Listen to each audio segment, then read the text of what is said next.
Hi everyone, welcome to the day 5 of a Design UI challenge. Today we are going to be designing an app icon. Before we jump into that, if you're new to this channel, hi, I'm Nikki. I'm a product manager and a startup founder. And in this series, I'm learning how to use Figma. So today we will be creating an app icon, and I think I will try to do something related to the video, so some kind of video editing app. So let's just jump into it. I'm going to speed up this video and show you the result in the end.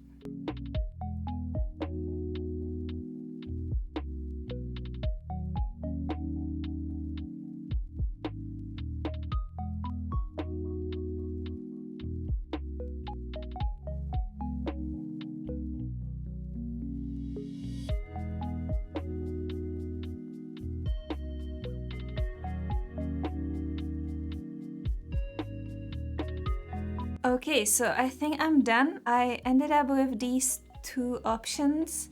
I think from the icons and logos, you can actually differentiate who is a good and who is not as good designer. And I would say this logo doesn't have as much character, although it might be pretty, it just doesn't really tell much. I think you would say that it's some kind of video editing app looking at it, but you know, it could be definitely done more creatively. I quite liked that I learned how to cut the different shapes, so I think I will try something more advanced next time. So yeah, I think good challenge for today. Tomorrow on the day 6, we are going to be creating a user profile. I'm thinking of something a little bit more special, so make sure that you check out the next video.